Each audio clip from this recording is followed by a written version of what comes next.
distress syndrome. So good morning, everyone. Thank you for being here so bright and early on the last day. Today, I'm talking about ARDS after lung transplant. I have no relevant financial disclosures. And when we talk about ARDS after lung transplant, it's a bit of a misnomer. What we're generally talking about is actually primary graft dysfunction. And so there's an ISHLT definition, and it basically just relies on three things. So what's your chest x-ray look like? If you do have infiltrates, you do have some type of primary graft dysfunction. It relies on PF ratio, so if it's less than 200, you're in the grade 3 category or most severe category. And then it also depends, are you on nasal cannula or ECMO? And so you can have lung transplant allograft dysfunction at many times in this perioperative setting, but the timing matters, and that kind of will help you differentiate what's going on. When you're looking at primary graft dysfunction, that does tend to happen within the first 72 hours, and it's an ischemia reperfusion mediated event.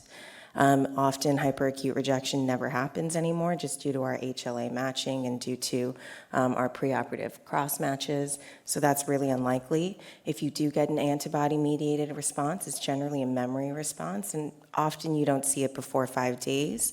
And then acute rejection does often take about a week before you start seeing those symptoms.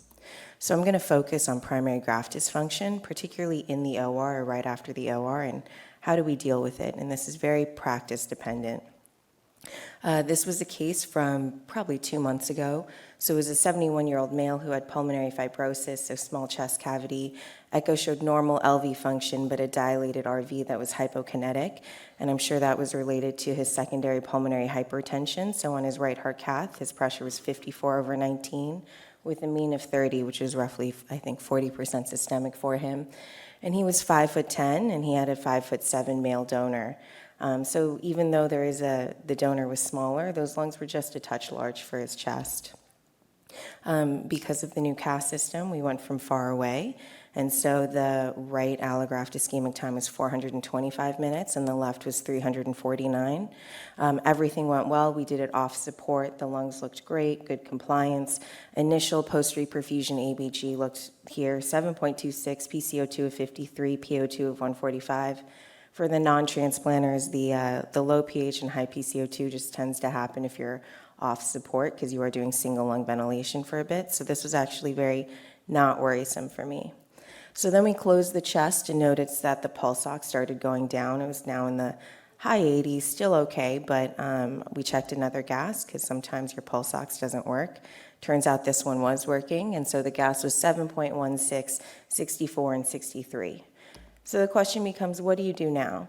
And a lot of it is, again, institution specific. You can do conservative management, VV ECMO or VA ECMO, and I'll go into the pros and cons of each one in a little bit. I typically start with conservative management, but a lot of that has to do with what everything looks like in the OR.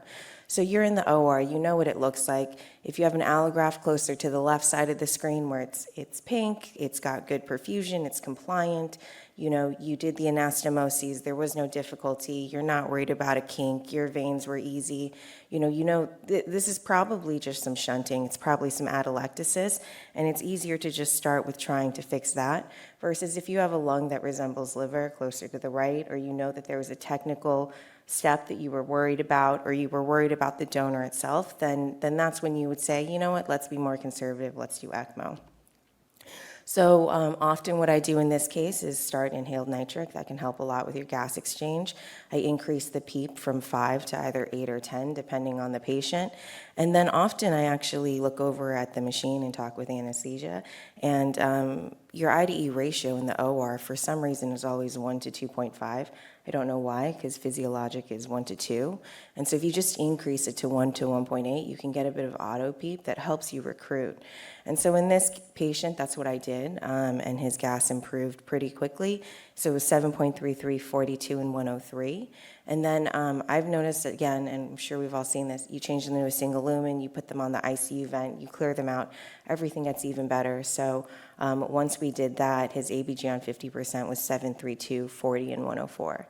So those are kind of like the quick and easy steps that you can do, and most of the time it works, and you can avoid post-operative support. Recently, there's been a debate, if that doesn't work, do you do veno-venous ECMO or do you do VA ECMO? And we know VV, you have less hemodynamic complications. You can decannulate them, at bedside. You don't have to repair the femoral artery, et cetera, et cetera. So I am throwing data in today, unlike Dr. Yang, because I can't help it. But so today, this is a recent study that came out. It's from WashU, and it looks at outcomes of ECMO for PGD and lung transplant.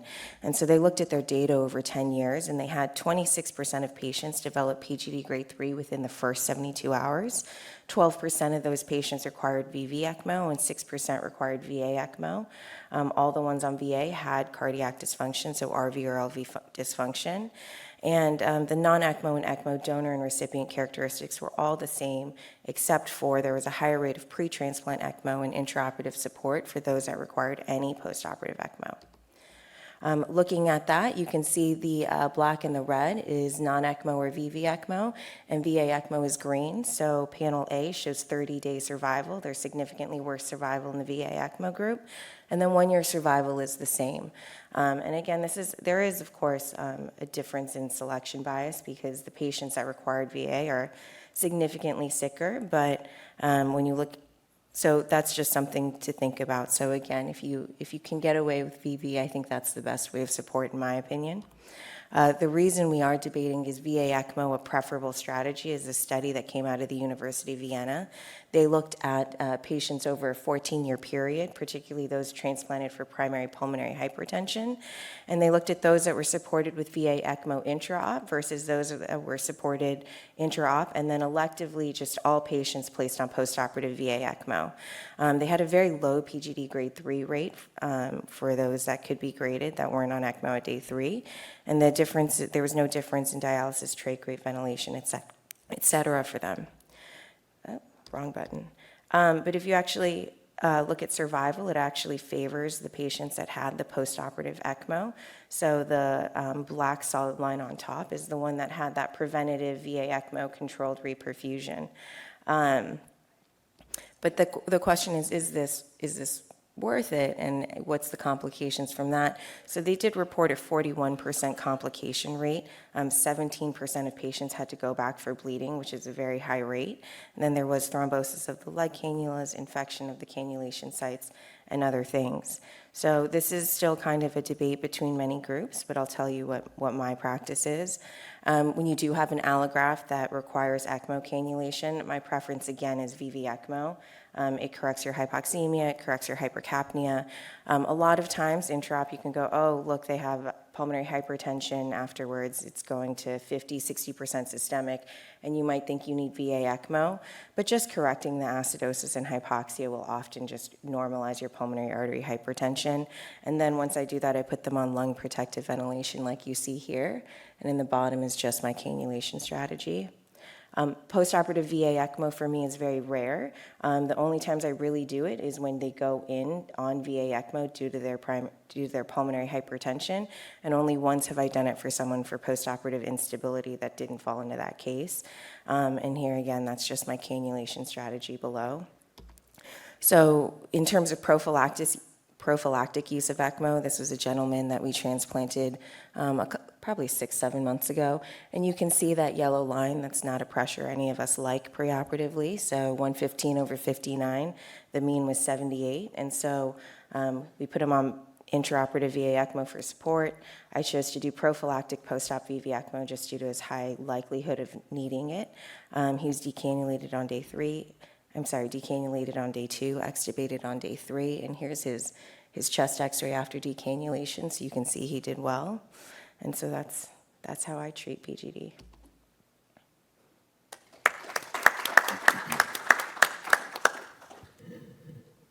So we will welcome questions from the audience. We'll have a few minutes for questions after each talk, and then we'll have a panel discussion at the end with all of the speakers. So if anyone has a question, please come up to the microphone. In the meanwhile, that was a really interesting talk. Can you talk about, what are your thoughts about kind of routine and prophylactic use of inhaled nitric oxide to kind of prevent that downward spiral that ends up requiring VV ECMO? Yeah, so when I was in training, we actually just did nitric on everybody. I would say I I just see how the case goes. I try to do as many cases off support as I can. And generally when I'm starting it, it just has to do with, okay, when I test clamp the PA, how are they doing? How, and if it looks like they're going to be okay, then I try to avoid it. I don't think there's anything wrong with using it all the time. The biggest drawback is the hospital and the monetary part where they're like, hey, it's a pretty expensive medication. But I don't think there's any harm in using it in every case. All right, thank you. Dr. Rohrer? Hi, Rakesh Rohrer, University Hospitals. Thanks, really fantastic talk. I'm in my new center, I'm newish to lung transplants. I've not done it at my previous center, and I've had a couple of these cases. When you do put people on VV ECMO, do you do a dual lumen or do you do fem-fem? What's your strategy? And then also in that last case, for example, how do you decide between extubating on VV ECMO versus decannulating and then trying extubation? Do you have an algorithm that you use? Yeah, so in terms of the first one, if I'm doing preoperative VV ECMO or a bridge, I tend to do right IJ, right femoral. We actually have great experience walking these patients, and I also I don't like it when you put the Avalon in or whatever single lumen, and if it's not facing the right way, they turn their head the wrong way. Suddenly you're having trouble. Now you have to reposition it. Do you need a TE to make sure it's pointing the right direction? So I actually find it's more complex with that. Actually, intra-op or post-operative VV, I do the same thing. It's just which IJ I go in depends on where they place the swan, which is anesthesia preference. And so that's how I decide that cannulation strategy. What was your second question again? Sorry. So deciding to extubate first yeah. or decannulate first. Yeah, so I know we've all read those studies that if you have bridge to ECMO, if you can get them extubated and walking and breathing on their own, they're going to have much better outcomes. So that's when I focus on that. For the prophylactic use, I think, again, that PGD happens in the first 2 to 3 days. So I actually try to wean them off and then extubate them. But that's my personal practice. If it is someone where it's like, oh, so it was after COVID where I saw just all these patients, prolonged VV pre, prolonged VV post. Those were the ones where I would trach them and do all of that beforehand, but never really extubated prior to decannulation. Dr. Chang? Andrew Chang, Ann Arbor. Enjoyed your talk quite a bit. Could you comment a little bit on your strategies for VA ECMO in terms of anticoagulation? And then what do you do if, for instance, you start noticing lost pulsatility on VA ECMO? Thanks again for your... So what was the last thing? And when you know if you have a patient who's losing pulsatility while on VA, what's your algorithm for addressing that? Yeah, so in terms of anticoagulation strategy in the OR, I try to go to an ACT of 180 to 200 and keep it there throughout the whole time. I know Pittsburgh presented something about how they do one dose, aim for over 160, and that's all they do. And then post-operatively, it depends a little bit on how bloody the case was. If I am concerned about post-operative hemorrhage, I actually will not put them on a heparin drip afterwards, just for that initial period, just because I think the risk of bleeding is more than the risk of thrombosis or circuit problems. Otherwise, we shoot for a 10A, I think, of 0.5 at our institution afterwards. Generally not that common that we have it post-operatively. And then in terms of loss of pulsatility, thankfully I've not experienced that post-operatively. In the intra-op setting, you obviously want all of that pulsatility so you can actually get perfusion to your allograft. And then I've heard of some people have thrombosis of the heart if they actually completely empty out. So I'm always talking with perfusion if that happens, and you have a low MAP, but there's no pulsatility, then maybe anesthesia needs to give more volume. That's generally what the problem is, and then I come down on the flows. I'll tolerate a little bit more hypotension to have the pulsatility, because often it gets corrected within a minute or two. All right, thank you very much.